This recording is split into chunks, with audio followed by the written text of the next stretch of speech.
अगर भगवान तुमसे ज़्यादा इंतज़ार करवा रहे हैं तो तैयार रहना, वो उससे कहीं ज़्यादा देने वाले हैं जितना तुमने मांगा है।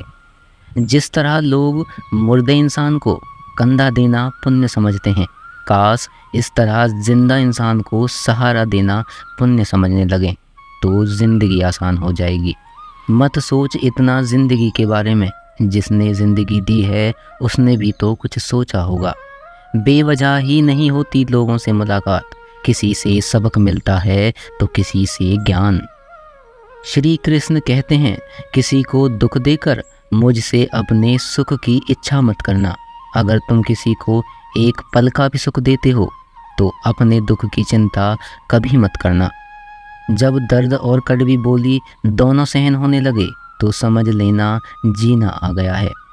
कौन क्या कर रहा है, कैसे कर रहा है, क्यों कर रहा है, इन सब से आप जितना दूर रहेंगे उतना ही खुश रहेंगे। हंसते रहो तो दुनिया साथ है, वरना आंसुओं को तो आँखों में भी जगह नहीं मिलती।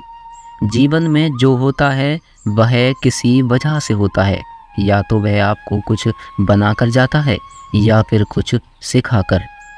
कटना, पिसना और अंतिम समय तक निचोड़ा जाना, गन्ने से बेहतर कौन जानता है कि मीठे होने का नुकसान कितना होता है।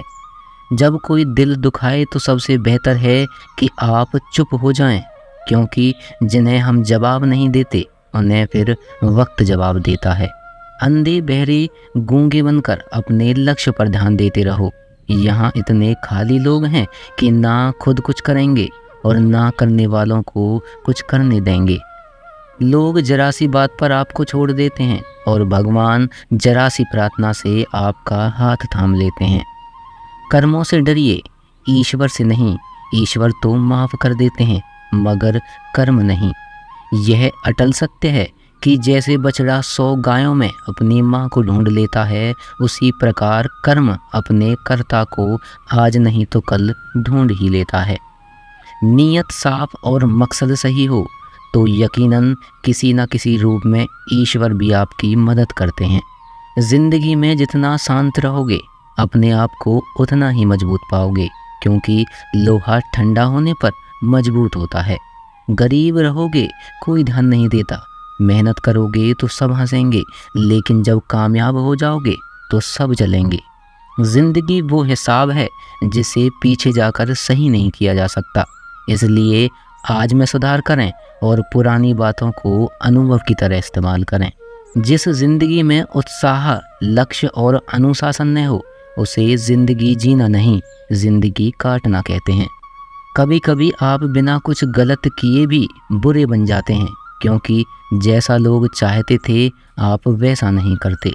जिस मनुष्य के हृदय में सच्ची मानवता हो उसकी सोच हमेशा यही होगी कि मुझे मिला हुआ दुख किसी को ना मिले और मुझे मिला हुआ सुख सबको मिले। मैंने हंसकर भी देख लिया और रोकर भी देख लिया, किसी को पाकर किसी को खोकर भी देख लिया। यह जान लिया कि ज़िंदगी वही जी सकता है जिसने अकेला जीना सीख लिया। ज़िंदगी बहुत कुछ सिखाती है, थोड़ा रुलाती है, थोड़ा हंसाती है। खुद से ज़्यादा किसी पर भरोसा मत करना, क्योंकि अंधेरे में तो परछाई भी साथ छोड़ देती है। अगर कोई आपको सच्चा प्यार करता है तो आपको समय ज़रूर देगा, आपकी हर स्थिति में साथ देगा, हमेशा आपके लिए समर्पित रहेगा, क्योंकि सच्चा प्यार एक दूसरे की खुशियाँ चाहेगा, आँखों में पानी नहीं। लोहे को कोई नष्ट नहीं कर सकता, बस उसका जंग उसे नष्ट कर सकता है। इसी तरह आदमी को कोई और नहीं बल्कि उसकी सोच ही नष्ट कर सकती है। इसलिए सोच अच्छी रखो, फल अच्छा ही होगा। इतना कमज़ोर मत बनो कि कोई भी आपको तोड़ सके, बल्कि इतना मजबूत बनो कि आपको तोड़ने वाला ही खुद टूट जाए। दर्द आपको मजबूत बनाता है, डर आपको बहादुर बनाता है और अनुभव आपको सिखा देता है। जिस दिन हम समझ जाएंगे कि सामने वाला गलत नहीं, सिर्फ उसकी सोच हमसे अलग है, उस दिन जीवन में सब दुख दूर हो जाएंगे। क्यों रोते हो मन का न होने पर, जो लिखा है वही होकर रहेगा। एक रास्ता बंद करने से पहले भगवान 10 रास्ते खोल देता है। गर्मी के मौसम में पत्ते सूखने के बाद भी पंछी घोंसला नहीं छोड़ते, क्योंकि वो जानते हैं कि फिर से बरसात आएगी और पेड़ पर नए पत्ते आएंगे। जो हुआ उसे भूलकर नई शुरुआत करो और याद रखो, जिसका कोई नहीं होता उसका भगवान होता है। मतलब से जुड़े रिश्ते मतलब तक साथ देते हैं, लेकिन दिल से जुड़े रिश्ते आखिरी सांस तक निभाते हैं। अच्छा काम करते रहो, चाहे कोई सम्मान करे या ना करे, क्योंकि सूर्योदय तब भी होता है जब करोड़ों लोग सोए रहते हैं। दुनिया में हर काम आसान है, केवल अंदर से आवाज़ आनी चाहिए। हमेशा मेहनत और उस परमात्मा पर विश्वास रखना एक सफलता का सूत्र। जीवन में सबसे बड़ी गलती वो है जिस गलती से हम कुछ नहीं सीख पाते हैं। जो व्यक्ति अपने मन को काबू में कर सकता है वह जिंदगी में कुछ भी कर सकता है। इंसान की अच्छाइयों पर सब खामोश रहते हैं, लेकिन चर्चा अगर बुराई पर हो तो गूंगे भी बोल पड़ते हैं। श्री कृष्ण कहते हैं, तुम्हारे बीते हुए कल को मैं ठीक नहीं कर सकता, लेकिन तुम वर्तमान में अगर अच्छा काम करोगे तो तुम्हारा आने वाला कल जरूर उजागर कर दूंगा। झूठी बातों पर लोग आपकी वाहवाही करेंगे, वही लोग आपको तबाह करेंगे। बुरे से बुरा क्या ही होगा, हम तो हमेशा ही सोच लेते हैं, मगर अच्छे से अच्छा क्या होगा हम यह कभी नहीं सोचते। जो ईश्वर रात को पेड़ पर बैठे पक्षियों को भी कभी नहीं गिरने देता, तो सोचो वह तुम्हें अकेला और बेसहारा कैसे छोड़ सकता है। आज के ज़माने में कोई अपना नहीं मिलता, सिर्फ लोग तब तक साथ देते हैं जब तक उनका स्वार्थ होता है। अगर कोई अकेला है तो इसका मतलब यह नहीं कि कोई उसे पसंद नहीं करता, बल्कि वह अकेला इसलिए है क्योंकि उसने दुनिया की औकात जान ली है। एक बार एक राजा और उसका मंत्री एक तलवार को साफ कर रहे होते हैं। तलवार को साफ करते समय अचानक राजा के पैर पर तलवार गिर जाती है और राजा की पैर की उंगली कट जाती है। उस राजा को उंगलियां कटने के कारण बहुत तकलीफ हो रही थी, बहुत ही दर्द हो रहा था, लेकिन उसका मंत्री कहता है, शांत रहिए महाराज, जो कुछ भी होता है अच्छे के लिए होता है। राजा को यह बात सुनकर गुस्सा आ जाता है।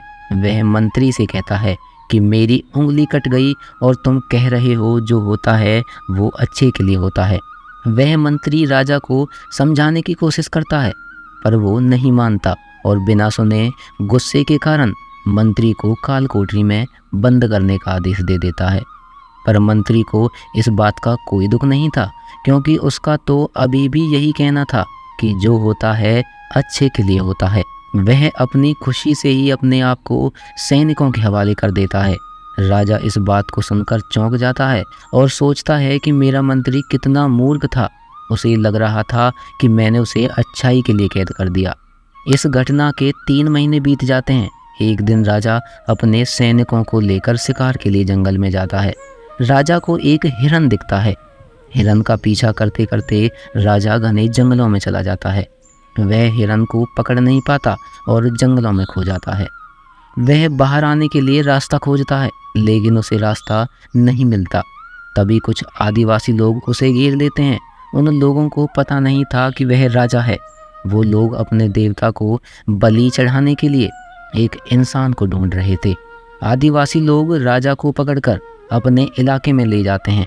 राजा उनको बार बार समझाने की कोशिश करते हैं, लेकिन वो कुछ नहीं समझ रहे थे। वो लोग खुशी से नाचते हैं। राजा को नहलाकर बलि चढ़ाने के लिए उनको कपड़े पहनाते हैं। अब राजा को लगता है कि वह मरने वाला है। जब आदिवासी लोगों का मुखिया राजा को मारने जाता है, तब देखता है कि राजा की पैर की उंगली कट चुकी है। इसको देखकर उसका मुखिया कहता है, इस इंसान की बलि नहीं दी जा सकती, क्योंकि इंसान पूरा नहीं है, एक अंग कटा हुआ है और उनके भगवान को एक पूरे इंसान की ही बलि दी जा सकती है। अगर ऐसे इंसान की बलि दी जाए जिसका अंग पहले से कटा हुआ है, तो देवता खुश होने की जगह नाराज हो जाएंगे। फिर वो लोग राजा को छोड़ देते हैं। राजा खुशी खुशी अपने महल चला जाता है और सोचता है, अगर मेरी उंगली उस दिन ना कटी होती तो आज मेरी मौत हो जाती। इसका मतलब मंत्री सही कह रहा था, जो कुछ होता है अच्छे के लिए होता है। फिर राजा अपने सैनिकों को आदेश देता है कि जल्दी से जाकर मंत्री को रिहा किया जाए। राजा मंत्री को अपना पद वापस देते हैं और पूछते हैं, मंत्री उस दिन मेरी उंगली कट गई, मेरे लिए अच्छा हुआ, मैं मान गया, लेकिन तुम जेल में हो, इससे तुम्हारा क्या अच्छा हुआ।